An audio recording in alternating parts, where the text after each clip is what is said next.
তিনি আমাদেরকে ইয়াতিম করে ঘুমিয়ে রয়েছেন আমাদের পাশে। আমার অনুরোধ থাকবে, আপনারা ওই পথ দিয়ে গেলে ওনার জন্য 10-20 সেকেন্ড কবরে দাঁড়িয়ে ওনাকে একটু সালাম দিবেন, দোয়া করবেন। হ্যাঁ, এই মাদ্রাসার উপদেষ্টা, প্রধান উপদেষ্টা, আজকে আমরা মাহফিল করতেছি, আমাদের প্রধান উপদেষ্টা নেই, তিনি শুধু দোয়া চায় আমাদের কাছে। তিনি 70-80 বছর আমাদের খেদমত করেছেন। আমরা বংশ পরম্পরা যতদিন বেঁচে থাকবো ওনার জন্য দোয়া করব। করবেন তো ইনশাল্লাহ? আমি একটা মনের ফিলিংস বলতেছি, বিশ্বাস করেন। হয়তো কইবেন হুজুর আপনি তো আমাদের গ্রামে আসি এটা বলেন, আল্লাহর কসম আমার আব্বা আম্মা মারা গেলেও আমি এত আহত হতাম না, ভালোবাসি ওনাকে। মনের জন্য আমার কাছে ফিলিংস মনে হচ্ছে আমার কলিজাটাই ভেঙে গেছে। আরো এক ব্যক্তির জন্য আমার কলিজাটা ভেঙে গেছে, সেটা হচ্ছে সরোয়ার সাইদি ভাই, কসবা। ওই পথটা দিয়ে গেলে কসবা শহর দিয়ে, মানে আড়াই বাড়ির পিছনে মানুষ কত রকমের ভালো হইতে পারে। মানে গোলাম সরোয়ার সাইদি ভাইয়ের সাথে আসলে 30 সেকেন্ডে আপনাকে বন্ধু বানিয়ে ফেলবে, এত সুন্দর।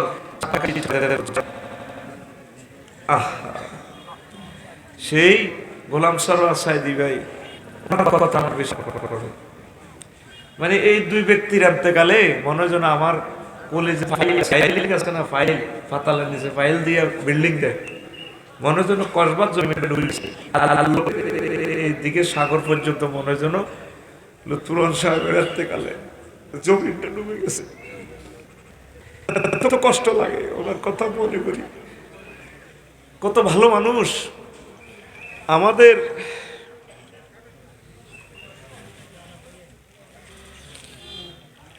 আমলের দিকে তাকাইলে আর ওনার দিকে নিরলস সাহাবায়ে কেরাম যেভাবে খেয়ে না খেয়ে গেছেন, একদম সাহাবায়ে কেরামের মতো। আমরা তো কন্ট্যাক্ট করি, তোদের থেকে টাকা নেই, কোনো এরকম রেকর্ড নাই। এটা হইল নিরেট দাইল আল্লাহ, আল্লাহ তার কবরকে ব্যবহার করবে।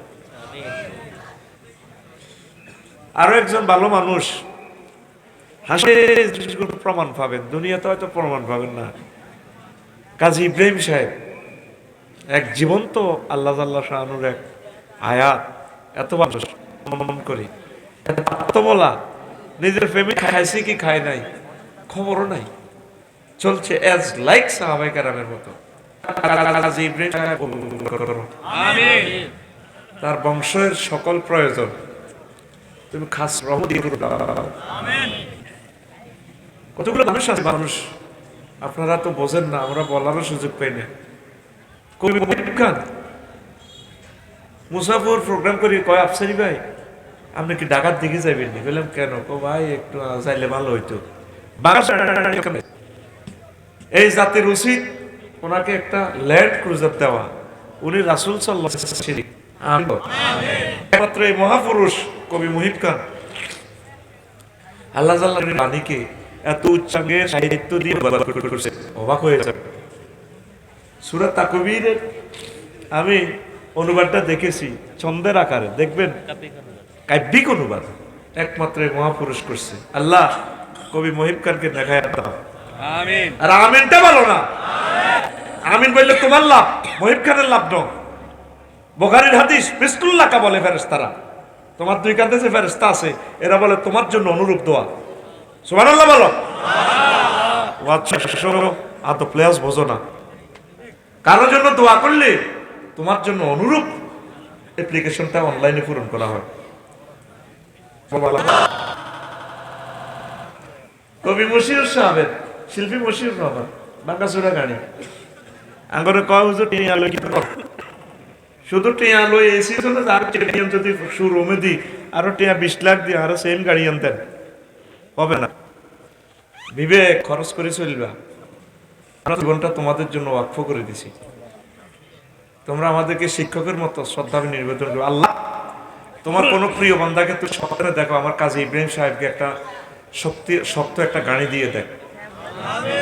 আরো জোরে আমিন কও। কি আমাদের শেখ খন্দকার আব্দুল্লাহ জাহাঙ্গীর এই আধুনিক হবার যিনি স্বপ্নদ্রষ্টা বাংলার জমিনের, এই প্রেমীয় গানে এডি বেটা অটো ঠেলা দিল তো শেষ আঙ্গ জীবন রুল গাড়ি বেটা অনেক ভাষা। আমাদের দরকার হলো ল্যান্ড ক্রুজার, 2-4টা সাফা খাই হইলো যাতে বাঁচে। হাসো কেন?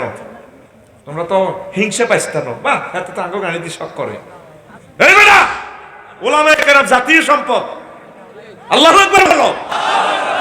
মাউতুল আলমে, মাউতুল আলম, আলেম মর্যাদা মানে কি? পৃথিবী শেষ। শুধু সমালোচনাটাই করলি। আমরা শখের জন্য পয়সা চালাই না, আল্লাহ সাক্ষী। কোনোদিন নিজের গাড়িটা দিয়ে কোনোদিন এই পর্যন্ত 20 বছরও টোর করি না, সময় ওঠার নাই। আল্লাহ কাজী ইব্রাহিম সাহেব, কামাল উদ্দিন জাফরি সাহেব, আল্লাহ প্রিয় মানুষগুলো আমি কবুল। আমার লক্ষ্মীপুরের নয়নমণি, সোনামণি আলমদের থাকে সাথে লেগে থাকে এই গ্রামের জন্য, এই জমিনের জন্য। লুৎফুর রহমান সাহেব 50 বছর কষ্ট করছে, তার জন্য শুধু দোয়া করবেন, তার ফ্যামিলির জন্য দোয়া করবেন, তাহাজ্জুদ করে দোয়া করবেন। শেখানোর জন্য বলি, কাজী ইব্রাহিম সাহেব যতদিন জেলে ছিলেন, আমার একদিনের জন্য ভিতরের নামাজে তার নাম ধরে দোয়া না করি আমি ছাড়ি নাই। যদি ভুলে যেতাম আবার নামাজ পড়তাম, আবার নামাজ পড়ি কাছে দোয়া করতাম। তোমাদেরকে খুশির জন্য বলতেছি না, আল্লাহর কসম।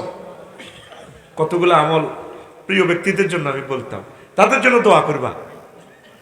তাদের জন্য দোয়া করলে তোমাদের বংশ থেকে আলেম হবে, তোমাদের বংশ থেকে রাষ্ট্রপতি হবে। প্রিয় বন্ধুরা, আবেগে কথাটা বললাম আর কি। এর দু জায়গায় গেলে কষ্ট পাই, আরেক জায়গা গেলে আমার আর্থিকে ধরে। আমার মিরেশ্বরে থানা যত রাত পার হই, অধ্যাপক মফিজুর রহমান সাহেবের কথা মনে পড়ে। কি মানুষ তিতা দেয়, আলেমেরা শিখিল। এই গ্রহে ওহুদের বর্ণনাটা সুন্দর করে বলছে কে? হ্যাঁ, যারা শুনছে তারা জানে। ডক্টর ফয়জুল হক শাহ, সিলেট শাহজালাল ইউনিভার্সিটির কি টিয়াটা তেস্তরা কাপসারি মারাটা হয় না, কোনোদিনও পয়সা চায় না। আমরা পয়সা চাই তো করে শিখাই, টিচারের এইভাবে দেওয়া লাগে।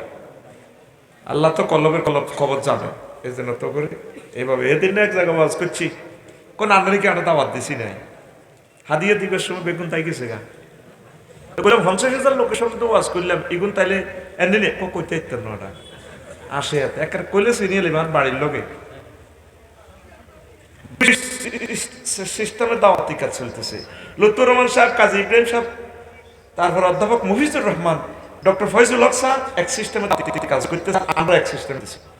আমরা তোদেরকে শিখাইতেছি, আর ওনারা 100% তাকওয়ার উপরে আছে। আল্লাহ আমার ওই প্রিয় মানুষগুলোরে তুমি নেখায়াত দাও, যা চলে গেছে আল্লাহ তাদের কবরকে নূরে মুনাওয়ার করো। গেছে তামাম পৃথিবীতে, আল্লাহ তুমি আমার কথা পৌঁছাইয়া দাও। আল্লাহ কবি মহিব খানের জন্য গায়ে করো, শিল্পী মুশিদুর রহমানের জন্য বুড়ো তার জন্য গায়ের ব্যবস্থা করো। আল্লাহ কাজী ইব্রাহিম সাহেবের জন্য তুমি একটা গাড়ির ব্যবস্থা করো। আল্লাহ আব্দুল্লাহ জাহাঙ্গীর স্যারের মতো এই সমস্ত প্লাস্টিক গাড়িতে যাতে আমাদের স্কলার গুলা মারা না যায়, আল্লাহ আমার বক্তার জন্য শক্ত গাড়ির ব্যবস্থা করো, তাদেরকে নেখায়াত দাও। আমার ডক্টর সাইফুল্লাহ, আব্দুল্লাহ সাইফুল্লাহ অ্যাক্সিডেন্ট করছে। আমরা যে শরীর, তোরা তো মনে করো হাম দিয়ে, আমার শরীর আমি একটা বাড়ি খেলে আর বাইস্তার 1.5 ঘন্টা মাথার তেল ডলার করা হয়েছে। আব্দুর রাজ্জাক ভাই কথা বলতে বলতে আমি কইছি আমার ভাই তো মরে যার, আমার দৌড়ি উঠেছি। হাসস, আমি তো মরে গেলেও কবর দিকে চাই আসবি, মনে আফসারি ভাই মরে না, অনেক কথা মনে শারমিনের জামাই, এখান দিয়ে তো ঠিকই মনে তো নয়, জানি কান্দা নাই তোরা আশাইতে আসলে। আজকে বিষয় হচ্ছে জাহান্নামের আযাব নিয়ে একটু কথা বলবো। 30-35 মিনিট শোন, ভালো লাগবে ইনশাআল্লাহ। তোর যদি রামগঞ্জ থানার ওসি সাহেব ফোন দেয়, হ্যালো জসিম, কে রে তুই? আমি রামগঞ্জ থানার ওসি সাহেব বলছি। স্যার আসসালাম